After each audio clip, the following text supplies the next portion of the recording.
¿Cómo les ha ido este mes, esta semana, con el racionamiento de agua? ¿Ah? ¿No les ha tocado turno? ¿No? ¿A ninguno? A algunos ya les tocó. ¿A quién le tocó hoy? Para saber quién viene sin bañarse.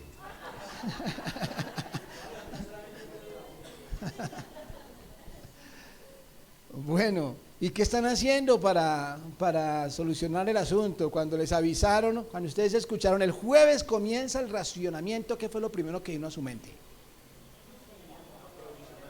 Aprovisionarse.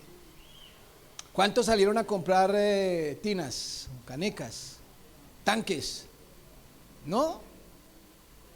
¿O todos ya tenían? Sí. ¿Desocuparon las canecas para acumular agua? Sí, nosotros, otra tarea que me puso el coro pastoral y que han estado con paciencia allí, es que pusiéramos tanque aquí desde antes de la remodelación de esto, ¿no? Porque el tanque de aquí no sirve. Y entonces eso no lo hemos hecho tampoco, pero a raíz de eso también pregunté al maestro sobre cuánto, si él podría cuadrarnos ese tanque. Entonces dijo, con mucho gusto, pero primero consígalo. Porque me dice, no hay, todo el mundo salió corriendo a buscar tanques y hay escasez de tanques. Entonces, cuando a uno le avisan de algo así, sale corriendo a solucionar su problema, ¿cierto? Y yo no sé qué tanto funciona el racionamiento si todos andamos a acumular agua, a ahorrar agua, y posiblemente al otro día del que nos corresponda el turno, esa agua seguramente o posiblemente se desperdicie, se tenga que botar porque estorba. Entonces, no sé si el racionamiento tiene sentido, si de todas formas vamos a gastar el doble, porque seguramente, incluso porque son solo 24 horas, pues en 24 horas uno se puede aguantar sin ningún problema, pero si andamos, y el que tiene tanques con mayor razón, ni se da cuenta que quitaron el agua. Sí. Entonces, pero esa situación me lleva a consultarles una pregunta, porque al ver la reacción frente a un anuncio tan, digamos, pequeño como racionar el agua, ¿qué es lo que hacemos cuando se viene o cuando se nos anuncia algo que genere algún tipo de susto?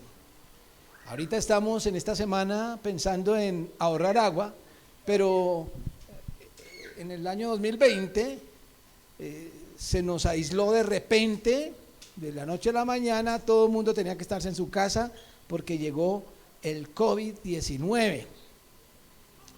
¿Qué fue lo primero que usted hizo cuando dijeron, desde mañana no pueden salir de la casa?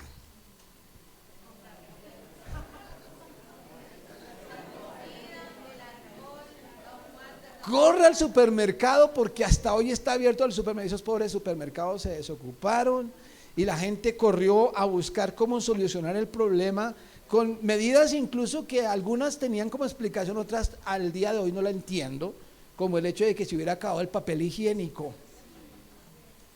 Yo siempre dije, pero ¿cómo así? Se viene una pandemia y mi apoyo es el papel higiénico. No sé, pero se acabó el papel higiénico, ¿no? Es como que uno piensa, ¿cómo soluciona el problema? Yo no sé si usted, por ejemplo, con la problemática que tenemos hoy en día, con el cambio en el sistema de salud, que se están interviniendo las EPS, que se van a acabar las EPS, que viene un sistema diferente, ¿mejor o peor? ¿Pero a algunos no les da miedo de que sea peor? ¿Y qué están haciendo? ¿No han pensado cómo solucionar el asunto? Yo he escuchado a algunos que dicen, incluso hace 2 años atrás, definitivamente nos va a tocar irnos del país. Hay gente que se ha ido del país, asustados, despavoridos, porque se anuncia algo que genera miedo y entonces pensamos, ¿qué voy a hacer?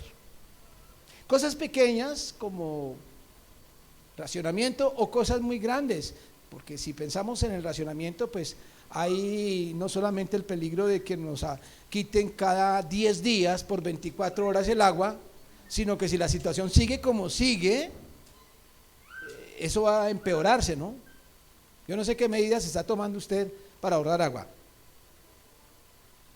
¿Alguna sugerencia? ¿Qué están haciendo? Algo nuevo que estén haciendo, no lo que han hecho siempre. Algo nuevo. Baldes en los baños para recoger el agua mientras se baña. ¿Qué más? ¿Cómo?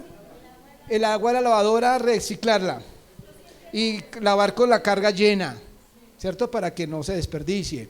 ¿Qué más? Rociar las matas con botellitas.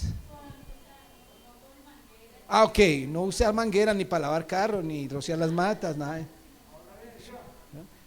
¿Cómo? ¿Pero cómo? Apagándonos la luz, no, pero no, tampoco nos apague la luz, hermano.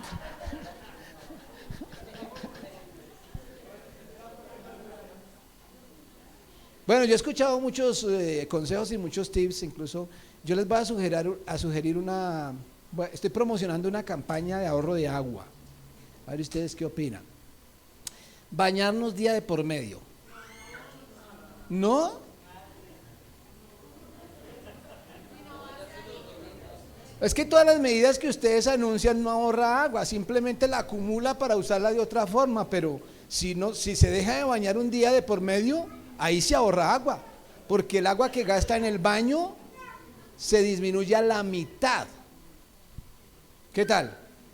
¿No les gusta? Bueno, Farida dice que bañarse en pareja, pero uno no sabe si eso es ahorro o desperdicio. Porque se bañan en pareja, pero duran más tiempo. No, a ver, bañarnos día de por medio, yo lo estoy promocionando en serio. Juan Carlos, ¿no está de acuerdo? ¿Por qué?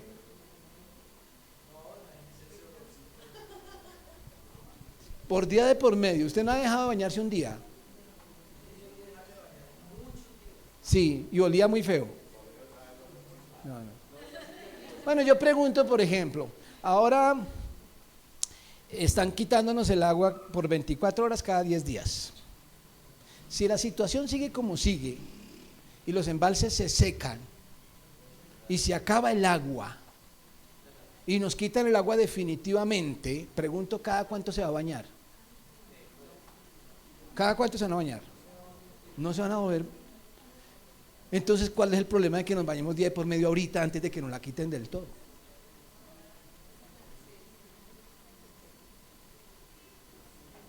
No queremos renunciar ni a una gota de agua, ¿cierto? Al menos, como dice Juan Carlos, al menos nos vamos acostumbrando al olor, para que cuando nos la quiten del todo ya no sea tan extraño. Bueno, yo sigo creyendo que es posible bañarnos día de por medio, o inclusive un día sí, dos no. ¿Sí? Compren pañitos húmedos. ¿Sí? Claro. Bueno, pero mira, hay medidas que uno toma cuando se viene algún peligro. Es más, hay otro tipo de peligros. Ayer hubo un ataque de Irán a Israel que todo el mundo lo pone alerta. Llegó la tercera guerra mundial y después de lo que tenemos en Ucrania y lo que tenemos en la franja de Gaza, y ahora con este ataque uno se pone a pensar si se va a despelotar la situación global en asuntos de guerra. ¿Y eso nos afectará a nosotros o estar muy lejos? ¿Ustedes se imaginan una guerra mundial a estas alturas de la vida? ¿Qué significa? No van a reclutar soldados para irse a luchar cuerpo a cuerpo, ¿no? Eso va a ser con corbata.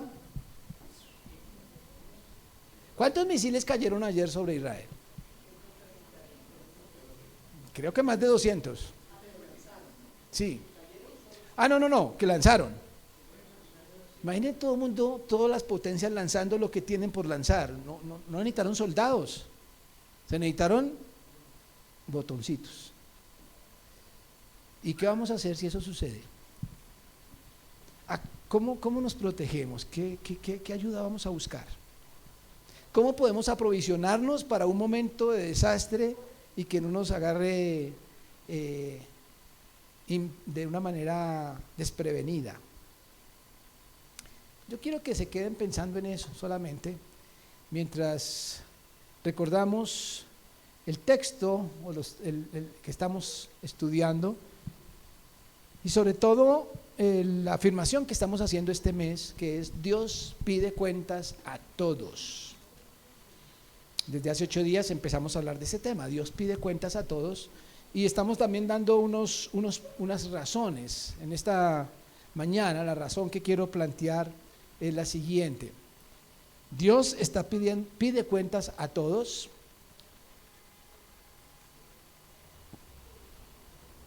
parece que falló, porque solo en Él está la verdad.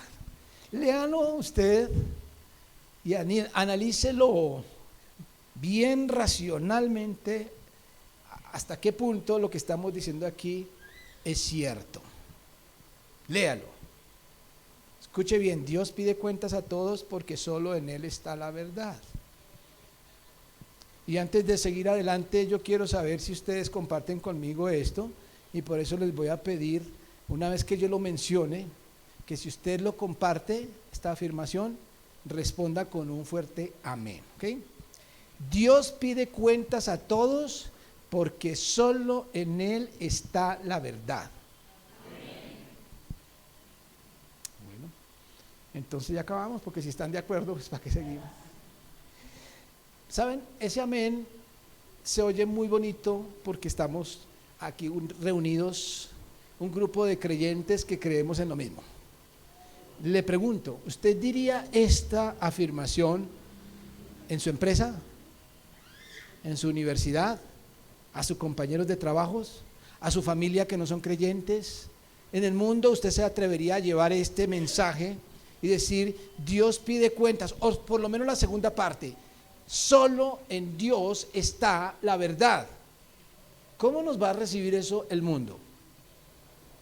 ¿Cómo suena esto en el mundo que estamos viviendo nosotros hoy en día? Decir que solo Dios, y cuando hablamos de Dios estamos hablando del Dios que nos revela la Biblia, la palabra de Dios. Solo en Él está la verdad. ¿Cómo lo recibe el mundo? Una agresión, es una ofensa. En un mundo globalizado donde se procura lo máximo posible que, como se diría vulgarmente, que nos hagamos pasito, que todos los caminos son iguales, que todas las religiones son iguales, que lo importante es creer en algo, que lo importante es, como decía un profesor mío, sacerdote, que decía: aprovechen estas vacaciones para que busquen a Dios, cualquiera que sea la idea que ustedes tengan de Él. Es decir, todos los dioses son iguales, simplemente crea en algo y sea bueno. Entonces, en esa filosofía moderna, la fe cristiana, que dice cosas como: solo Jesucristo es el camino, la verdad y la vida, y solo en Él hay salvación, y no hay otro nombre dado a los hombres en el cual podamos ser salvos sino Jesucristo. Eso es ofensivo, exclusivista, y apunta a que seamos discriminados como personas no gratas para la humanidad. Así que no es un mensaje fácil de decir allá afuera. Aquí sí, en la iglesia, fácil decir un amén. Pues vamos a ver en qué medida estos 2 capítulos de Isaías 19 y 20 nos permiten afirmar esto que estamos diciendo aquí. Ustedes ya leyeron esos capítulos en su casa, la tarea es que los lean antes de que lleguemos aquí el domingo. Y espero simplemente que veamos el fundamento de esta afirmación que estamos haciendo. Y para eso, pues solamente quiero presentar aquí en la pantalla solamente el texto, el versículo titular, digámoslo así, la introducción al tema. En el versículo 1 dice: profecía sobre Egipto. Estamos viendo en estos capítulos algunas profecías de Isaías que apuntan ya no al pueblo de Judá o al pueblo de Israel, sino a las naciones circundantes. Y este va para Egipto. El mismo Isaías pone como título Profecía sobre Egipto. Y entonces en ese versículo 1, que es introductorio, da una imagen que sería bueno tratar de recrearla en nuestra mente, lo que está diciendo aquí Isaías. Imagínense qué sería lo que Isaías estaba viendo cuando profetiza esto, que dice así: he aquí que Jehová monta sobre una ligera nube y entrará en Egipto, y los ídolos de Egipto temblarán delante de él, y desfallecerá el corazón de los egipcios dentro de ellos. ¿Cómo ven esa imagen? ¿Qué viene a su mente en esa descripción? ¿Cuál es la actitud? ¿Cuál sería el tipo de música que se utilizaría para describir a Dios entrando sobre una nube ligera en Egipto? ¿Qué imagen les comunica? ¿Cuál es la actitud divina al entrar a Egipto así, de esa forma, como se describe acá? ¿Cómo? Victoria, ¿okay? Una actitud de victoria. Generaría miedo.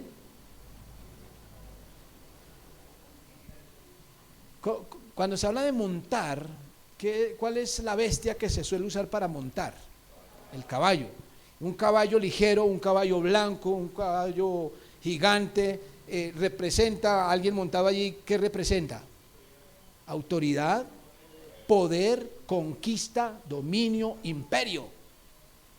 Así que la figura es como de alguien entrando a conquistar una nación poderosa como Egipto, sobre todo ese Egipto de la antigüedad, y Dios entrando montado en una ligera nube. ¿Y qué sucede cuando entra así a Egipto? Dice: los ídolos de Egipto. Y seguramente cuando nosotros pensamos en Egipto, la palabra, el país, la nación y la antigüedad de Egipto, siempre vienen imágenes. Usted busque Egipto antiguo en cualquier buscador de internet y va a empezar a ver imágenes de dioses, imágenes, ídolos que ellos tenían, y para cada situación tenían un dios, una deidad en la que creían y confiaban y esperaban. Pero dice esta profecía que los ídolos de Egipto temblarán delante de él. La pregunta es: esos ídolos en los que Egipto ponía su confianza, ¿eran reales? ¿Eran vivos? ¿Estaban vivos? Entonces, ¿por qué temblarán? Indudablemente Isaías no está lanzando este mensaje contra ídolos, porque no son personas verdaderas, no son entidades existentes, simplemente son creencias que eran formadas por las propias manos de los egipcios. Ellos mismos elaboraban sus imágenes y las adoraban, pero las tenían también que cargar. Por lo tanto, no es tanto el problema de los ídolos que temblarían, sino es una frase irónica de Dios para referirse a esos ídolos en los que ellos ponían su confianza. Pero el verdadero efecto lo vemos en la segunda parte, que dice: y desfallecerá el corazón de los egipcios. La gente, ellos sí son los que van a temblar. Desfallecerá el corazón de los egipcios dentro de ellos. La entrada de Dios triunfal a Egipto para juzgar, para castigar, para llamar a cuentas a esta nación, produciría ese desfallecimiento en los egipcios. Esa es la introducción, esa es, digamos, el resumen de esta advertencia a los egipcios. De ahí en adelante, los versículos que siguen, en el capítulo 19, son simplemente una descripción de lo que vamos a llamar aquí las evidencias del juicio sobre Egipto. Es decir, esa entrada de Dios, cómo se evidencia en la vida de los egipcios. Y vamos a mencionar por lo menos 5 cosas aquí que podemos leer o que ustedes leyeron esta semana. En primer lugar, se evidencia en conflictos internos. En Egipto se presentaron conflictos internos por causa del juicio de Dios. Dice el versículo 2: levantaré egipcios contra egipcios, y cada uno peleará contra su hermano, cada uno contra su prójimo, ciudad contra ciudad, reino contra reino. Noten cómo describe los conflictos al interior de los egipcios. Es decir, no está hablando aquí de guerras contra otras naciones, sino que al interior de Egipto ellos mismos se matarían entre ellos. Una evidencia del juicio de Dios. Egipcios contra egipcios, conflictos internos en la nación. En segundo lugar, nos encontramos también con ausencia de guía. Es decir, se vería Egipto sumida en una situación en la que no había guía para ellos. Nos dice el versículo 3 lo siguiente: y el espíritu de Egipto se desvanecerá en medio de él, y destruiré su consejo, y preguntarán a sus imágenes, a sus hechiceros, a sus evocadores, a sus adivinos. Quiero llamar la atención a varias cosas. En primer lugar, y en contraste con lo que veíamos hace 8 días, aquí nuevamente Dios empieza a hablar en primera persona. Noten que el versículo 2 decía: levantaré egipcios contra egipcios, es decir, es una acción divina. Y ahora en el versículo 3 dice: y el espíritu de Egipto se desvanecerá en medio de él, y dice: y destruiré su consejo. Y si a usted le gusta subrayar allí en su Biblia, le invito a que subraye esta palabra consejo, palabra clave de todo el texto que vamos a estar analizando. Destruiré su consejo. Podría ser interpretado como consejo para recibir, pero también consejo en la figura como una entidad, como el consejo de Bogotá, el consejo de una ciudad, ¿cierto? Es decir, el consejo es ese grupo de personas o personas individuales encargadas de guiar a una nación. Y dice: destruiré su consejo. Y a raíz de que destruiré su consejo, ¿qué va a pasar? Dice: preguntarán a sus imágenes para ser guiados. ¿Y las imágenes qué les van a responder? No, porque no hablan. Entonces preguntarán a sus hechiceros. ¿Y qué les responderán? Nada, porque están más perdidos. Preguntarán a sus evocadores. ¿Cuáles son los evocadores? Evocadores son evocadores de espíritus, es decir, espiritistas, ¿sí? A ver si los muertos tienen una respuesta. ¿Y qué va a pasar? Nada. Preguntarán a sus adivinos, es decir, no hay a quien preguntarle porque el consejo para la nación quedó perdido. Una evidencia del juicio de Dios sobre Egipto. En tercer lugar, invasión violenta, ahora sí externa. También se anuncia una invasión violenta. Versículo 4 dice, y una vez más en primera persona dice Dios: entregaré a Egipto en manos de señor duro, y rey violento se enseñoreará de ellos, dice el Señor Jehová de los ejércitos. ¿Cuál es el pueblo de Dios? Israel. ¿De quién es entonces Egipto? Si Israel es el pueblo de Dios, ¿de quién es Egipto? ¿Qué nos muestra este versículo? Dice versículo: entregaré a Egipto. Si Dios entrega a Egipto, ¿por qué será? Porque es pueblo de Dios. Dios es el dueño de todo, ¿cierto? Independientemente de que lo sepa yo o no lo sepa. Entregaré a Egipto en manos de señor duro, y rey violento se enseñoreará de ellos, dice el Señor Jehová de los ejércitos. Posiblemente esto se refiere a la invasión que sufrió Egipto por parte de los asirios, es decir, sería un ejército extranjero quien los invadiría, y un rey violento, un señor duro los iba a dominar.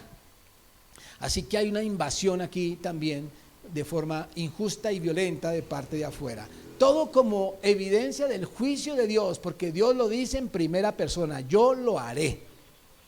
En cuarto lugar, nos encontramos también con sequía extrema.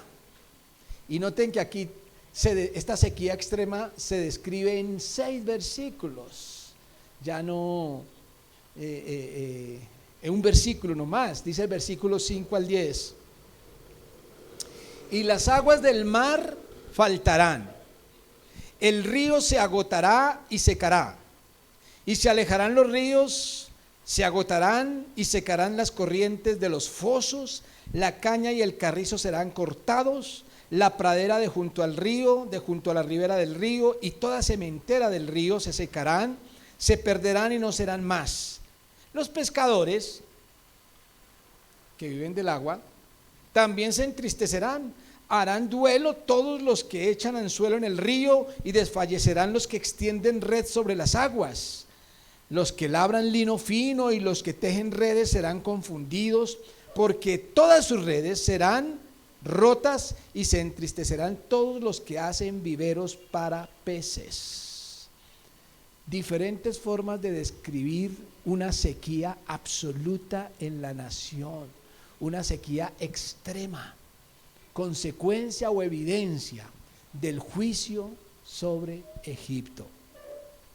Y en quinto lugar, nos encontramos también con consejeros engañosos. A raíz que el consejo fue destruido, aparecen una serie de consejeros engañosos. Versículos 11 al 15 dice: ciertamente son necios los príncipes de Zoán.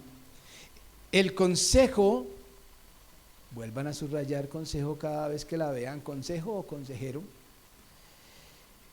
El consejo de los prudentes consejeros de Faraón se ha desvanecido. ¿Cómo diréis a Faraón: yo soy hijo de los sabios e hijo de los reyes antiguos? ¿Dónde están ahora aquellos tus sabios que te digan ahora o te hagan saber qué es lo que Jehová de los ejércitos ha determinado sobre Egipto? Se han desvanecido los príncipes de Zoán, se han engañado los príncipes de Memphis, engañaron a Egipto los que son la piedra angular de sus familias. Jehová mezcló espíritu de vértigo en medio de él, e hicieron errar a Egipto en toda su obra, como tambalea el ebrio en su vómito. Y no aprovechará Egipto cosa que haga la cabeza o la cola, la rama o el junco. Consejeros engañosos. Todos los príncipes, los consejeros, los sabios, eso que se suele llamar en cualquier gobierno consejero para la nación, serán descritos aquí como borrachos, como embriagados en su vómito, dice ahí. Así que el consejo será necio, será torcido, y esto no hará más que confundir peor a la nación. Egipto será confundida por consejeros engañosos. 5 elementos que vemos en este capítulo sobre los efectos, las evidencias del juicio de Dios sobre esta nación de Egipto. El contexto histórico sería muy importante, aunque este es un capítulo con algunas dificultades de ubicar, pero sabemos de la situación del pueblo o de esta nación de Egipto, enemiga, digamos, del pueblo de Israel, pero en quien se apoyaba muchas veces Judá para enfrentar la situación de invasión de los asirios. Recuerden ustedes que Israel se alió con Siria para atacar a Judá, que estaba en el sur, pero Judá buscó apoyo más al sur, en Egipto, para enfrentar a esas naciones. Así que Judá se apoyaba en este Egipto, pero este Egipto está ahora totalmente juzgado por Dios y en todo este desastre. Ahora, independientemente de ese contexto histórico, yo les invito a que miren estas 5 cosas y les pregunto: ¿cuáles de estas 5 cosas son absolutamente extrañas para el contexto nuestro de hoy? Si alguien entrara aquí en este momento y no hubiera escuchado nada de lo que hemos hablado hasta el momento y leyera eso, no podría estar hablando de Colombia o del mundo en general de hoy. Conflictos internos. ¿Hay conflictos internos en las naciones? En Colombia,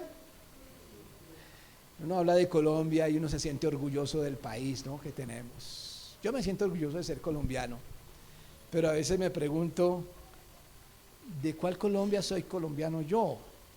Porque tenemos varios Colombias. O sea, uno va a diferentes lugares donde hay una soberanía que no es el Estado. El Estado no es soberano, sobre todo Colombia. Hay diferentes pedazos y hay ejércitos que son soberanos en pedacitos y entre ellos se están peleando por la soberanía. Entonces, ¿de cuál Colombia hablamos? Y conflictos internos. Ausencia de guía. Esa multitud de Colombias no lo lleva a uno a veces a pensar cuando escucha al que habla de aquí, al que habla de allí, al que habla del gobierno, al que habla de la oposición, al que habla expresidente o futuro, y uno dice, ¿a quién le cree uno? ¿A quién le cree uno? Uno no sabe. A veces uno dice, yo soy de aquí o yo soy de allá, pero escucha al otro y dice, oiga, sí, de pronto sí tiene razón, ¿no? Y se confunde uno. Ausencia de guía. Invasión violenta. ¿Estamos viviendo invasiones violentas hoy en día? Pan de cada día. O sea, noticia de hoy. Invasiones violentas. Sequía extrema. Es que yo no sé si usted al leer este texto esta semana, en la semana del racionamiento, no se puso a pensar, ¿y será que el Señor nos está diciendo algo acá? Nos tocó preciso la misma semana. Sequía extrema, y se va describiendo cómo se va secando todo, y uno va leyendo esto y parece que estuviera viendo el noticiero de hoy en Colombia. Cuando yo veo esas curvas que nos plantea el gobierno de cómo los embalses se están secando, y uno se asusta. Cuando comenzó el tema del racionamiento, el alcalde de Bogotá puso unas imágenes allí donde hay una curva que plantea la expectativa de descenso en los embalses para el año 2024, y es así bien profunda, ¿no? Expectativa de descenso. Luego dice expectativa de descenso para el 25 y va más abajo, pero es expectativa. Y luego hay una curva que dice realidad hoy y va más abajo. Es decir, que la realidad de hoy está más seco de lo que se esperaba que iba a estar inclusive en el 25. Y uno dice, entonces, ¿para dónde vamos? ¿Y usted no se quiere bañar día por medio? Pues tal vez nos va a tocar cada 8 días. ¿Sí? Sequía extrema. Bueno, parece también noticia de hoy. ¿Y qué tal consejeros engañosos? ¿Habrán de esos hoy? Si no los ha visto, pues simplemente vea el noticiero ahorita a mediodía o esta noche. Los ve uno todos los días. Cada uno, así sean oposiciones totalmente contrarias, pero se colocan como que ellos son los que saben la verdad. Cada uno en su extremo cree que sabe la verdad. Y el malo es el otro. Entonces más confundido el pueblo. Así que esta parece una descripción no del Egipto de esa época, sino del mundo de hoy. Entonces no falta que uno sienta cierto, ¿será que el Señor nos está juzgando?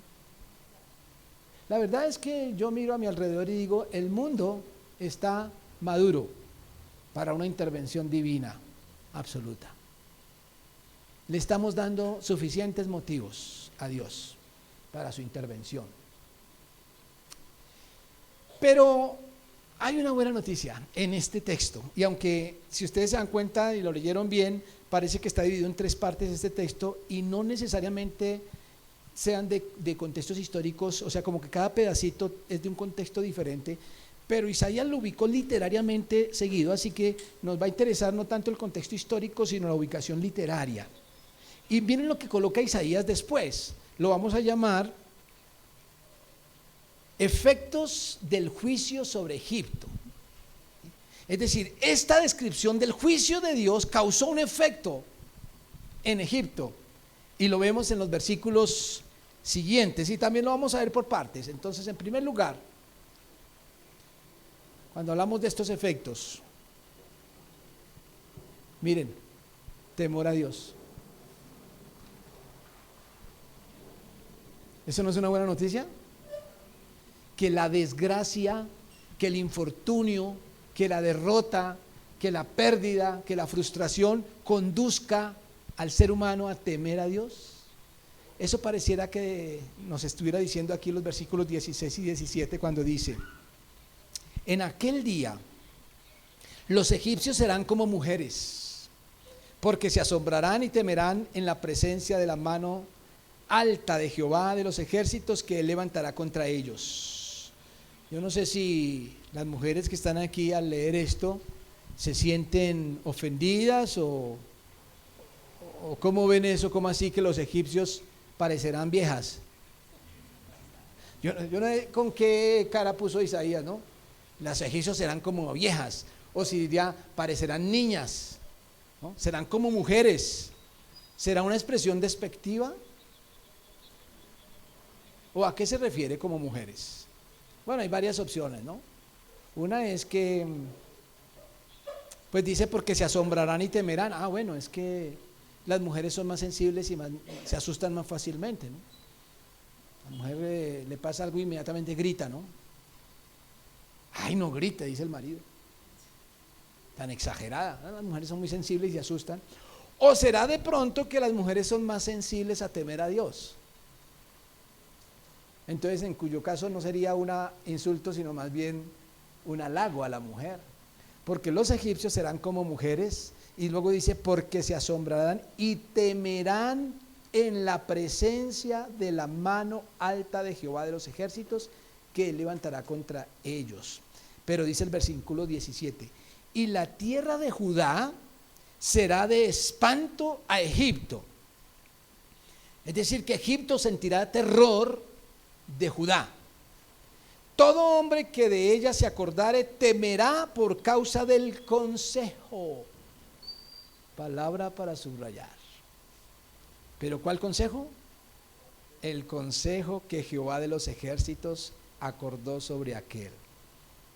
Aquí ahora nos habla del consejo de Dios en una nación donde el consejo brillaba por su ausencia, y los que hacían de consejeros estaban engañando al pueblo. Pero llegará en aquel día, como dice el versículo 16, en el que el temor a Dios estará basado en el consejo de Dios. Hay 5 cosas que vemos aquí como respuesta al juicio sobre Egipto, y cada una de ellas comienza con la misma fórmula: en aquel día, en aquel día, en aquel día. La primera, temor a Dios. La segunda, búsqueda de Dios. Versículo 18 dice, en aquel tiempo. Otra vez encabezando con esa misma frase. En aquel tiempo habrá 5 ciudades en la tierra de Egipto que hablen la lengua de Canaán y que juren por Jehová de los ejércitos. Una será llamada la ciudad de Jerez.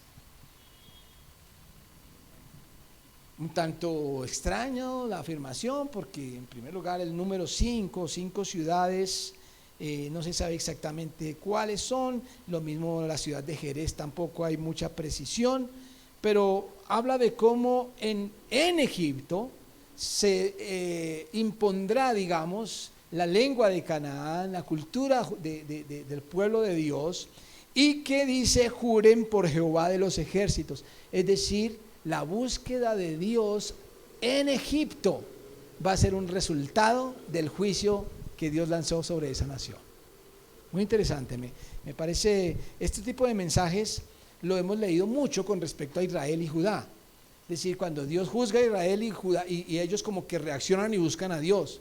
Pero con respecto a las naciones vecinas no es tan común, y menos con un país o una nación como Egipto.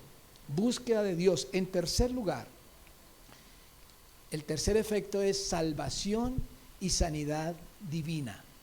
Versículos 19 al 22 dice así: en aquel tiempo, una vez más encabeza con esa frase, en aquel tiempo habrá altar para Jehová en medio de la tierra de Egipto, monumento a Jehová junto a su frontera, y será por señal y por testimonio a Jehová de los ejércitos en la tierra de Egipto, porque clamarán, ¿a quién?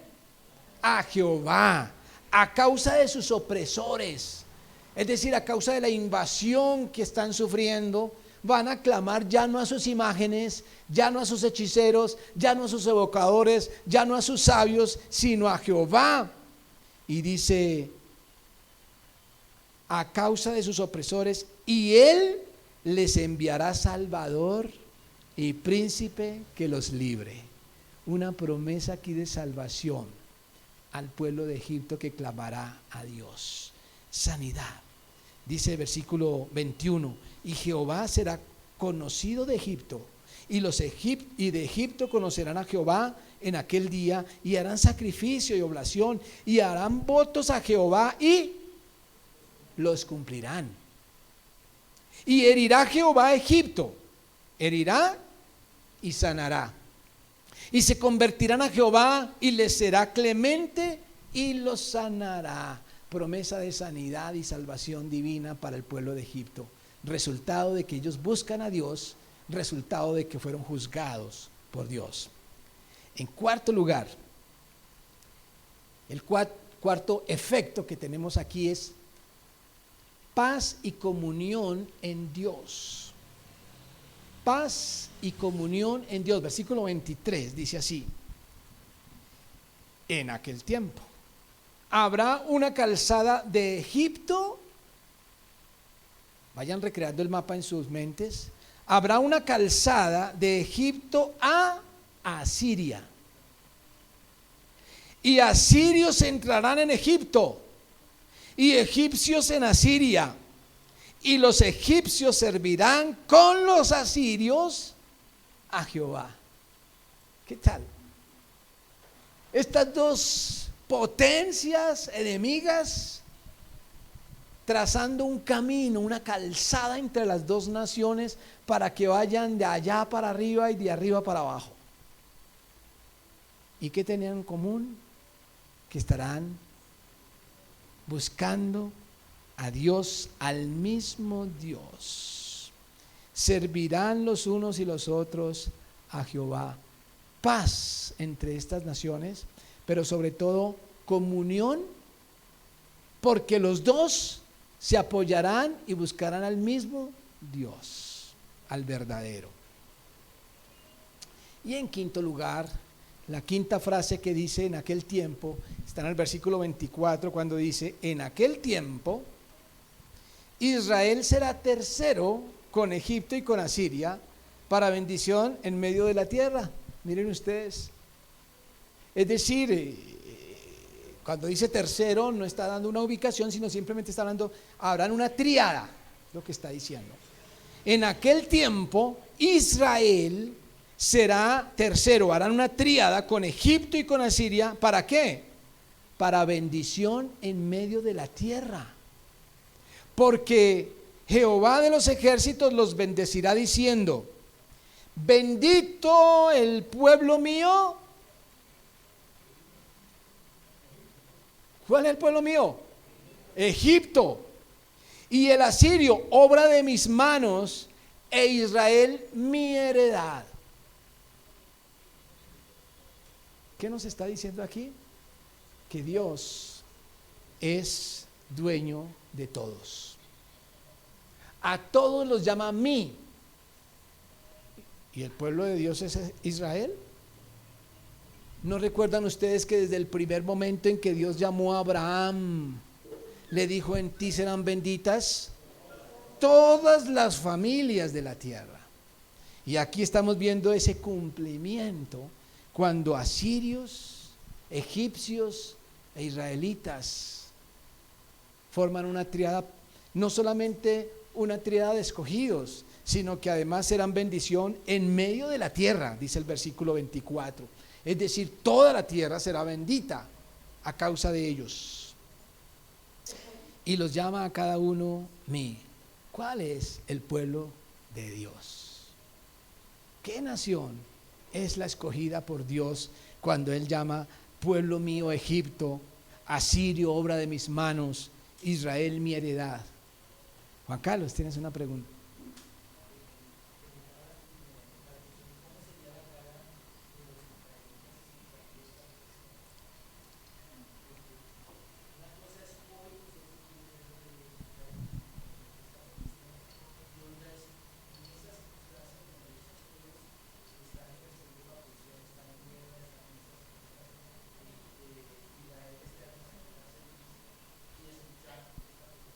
Sí, dice Juan Carlos que se imagina cómo sería la cara de los judíos en esa época escuchar que los asirios y los egipcios son también bendecidos por Dios de esta forma, ¿no? No sé si ya que hicimos con el anterior elemento una comparación con el hoy, ¿cómo compararíamos esto con el hoy? ¿Qué diría Dios de Irán? ¿Qué diría Dios de Gaza, de los palestinos, de Israel, de Damasco, de hoy? Términos que son similares a los que encontramos aquí y son en el mismo sector y que ahora están. ¿Qué diría de Ucrania? ¿Qué diría de Rusia? ¿Qué diría de Venezuela, de Colombia? ¿Cuál es la nación de Dios? ¿A quién quiere Dios salvar? A veces mantenemos nosotros la idea de escogidos por encima de los demás, pero se nos olvida que Dios salva, como lo representa el nombre de Isaías. Y viene una tercera parte en este texto que una vez más uno llega al capítulo 20 y pareciera que cambiara de tema, inclusive tiene un encabezado que dice en el año que vino el Tartán Asdod, como que dice, aquí cambia de tema, ¿no? Pero una vez más apelo a lo literario. Literariamente sigue allí. Y por eso le vamos a poner también a esta última parte un título y es este: el ridículo y sobre todo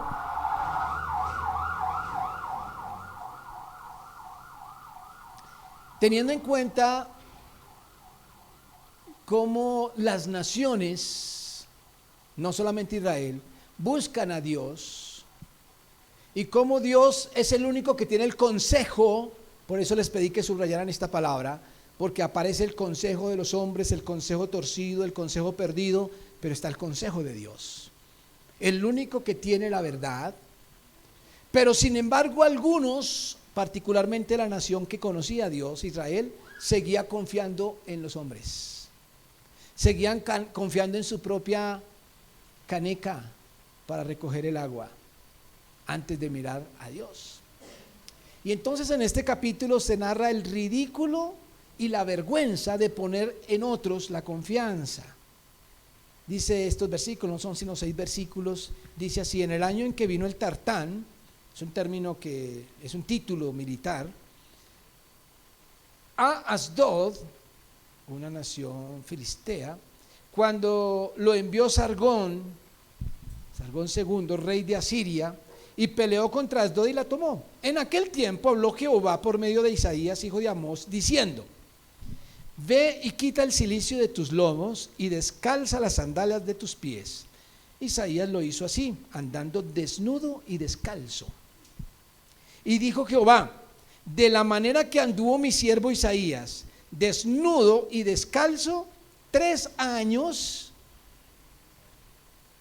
por señal y pronóstico sobre Egipto y sobre Etiopía, así llevará el rey de Asiria a los cautivos de Egipto y los deportados de Etiopía, jóvenes, ancianos, los llevará desnudos y descalzos y descubiertas las nalgas para vergüenza de Egipto.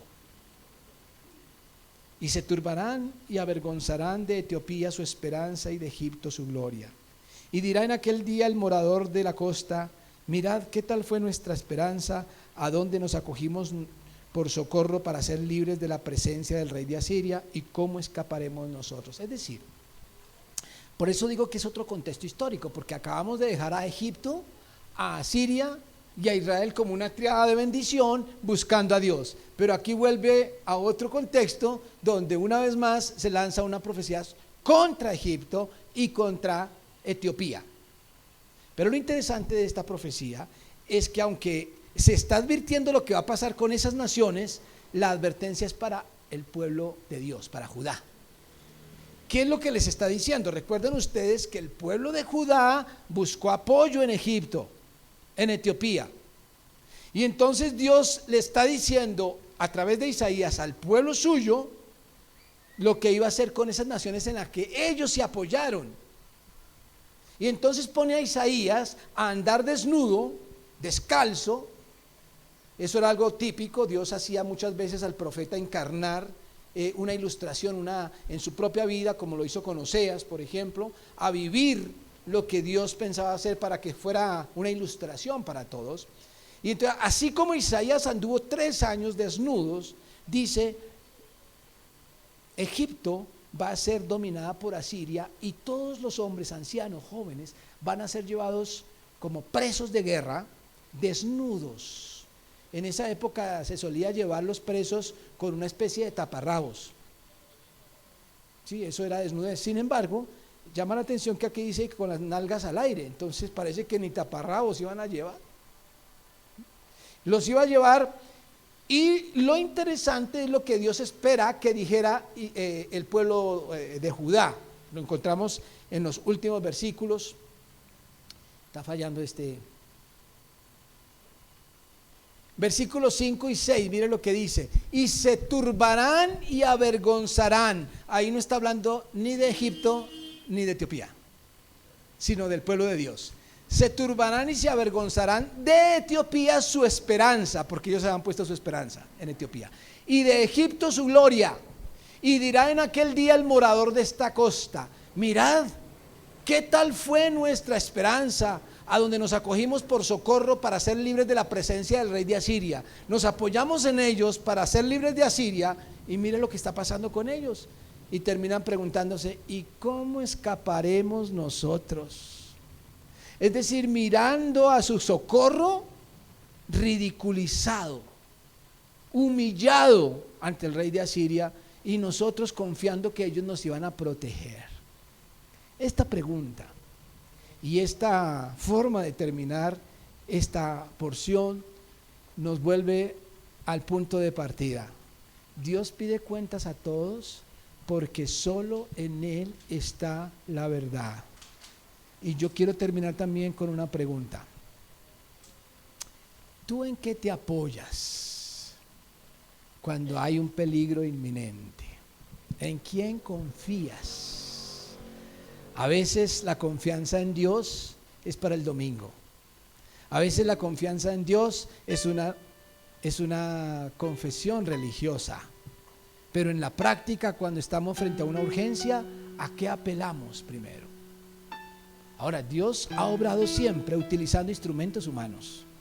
De tal forma, así como a Israel, por ejemplo, muchas veces lo libró a través de reyes paganos o de ejércitos de otras naciones, y utilizó esos instrumentos para bendecir a Israel. Pues yo no estoy diciendo que no tengamos que utilizar a veces instrumentos usados por Dios para bendecirnos. Si usted quiere, aliste una caneca, pero el agua proviene de Dios. Si usted le da gracias a su astucia, si usted se confía y se gloria en los instrumentos y no en el Dios que nos da los instrumentos, está poniendo su confianza en alguien que no merece ser alabado. Y el peligro es ser ridiculizado, como lo fue Egipto. Y cuando se pierda toda confianza, hay quienes ponen su confianza en hombres, en corrientes políticas, en sistemas políticos, en el dinero, en las capacidades humanas, en la viveza, en la astucia indígena, bueno, en tantas cosas. Y Dios por ahí está como frases de cajón, ¿no? A veces oramos porque alguien está enfermo, y cuando el Señor le sana decimos: qué buen hospital, qué buenos médicos, y le damos la gloria a las criaturas antes que al Creador. Les contaba que mi madre estuvo hospitalizada y el diagnóstico del médico al salir o al prepararse para salir era que iba a necesitar cuidado 24 horas y necesitaba 2 cuidadores, mejor dicho, iba a salir totalmente dependiente. Y seguramente muchas personas estuvieron orando por ella, pero cuando llegamos a sacarla, sale por sus propios medios, totalmente consciente, bien, tal como estaba antes de llegar al hospital. Y entonces, ¿cuál es la actitud posible? Esos médicos tan exagerados, metiendo terror. En lugar de dar gracias a Dios, muchas veces volvemos a mirar la confianza en los seres humanos. ¿En dónde está puesta nuestra confianza? Dios pide cuentas porque en Él está la verdad. Cierre sus ojos y diga: Señor, gracias. Y si usted cree conmigo que solo en Él está la verdad, ¿por qué no se pone de pie allí donde está y levanta sus manos a Dios y le dice: Señor, tú eres mi único apoyo infalible. Tú eres mi única verdad absoluta. Tú eres mi único refugio seguro. Sí, claro que puedes utilizar la medicina, la ciencia, los gobiernos, pero la verdad absoluta e infalible eres tú.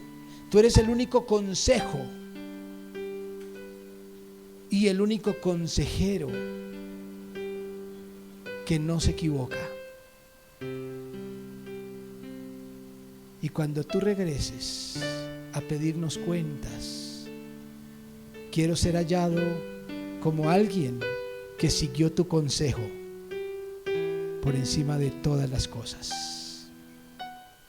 Bendecimos tu nombre, alabamos tu nombre, en el nombre de Jesucristo. Amén. Amén. Dios les bendiga, mis hermanos. Por favor, tómese un tinto, una aromática antes de irse. Que Dios les guarde.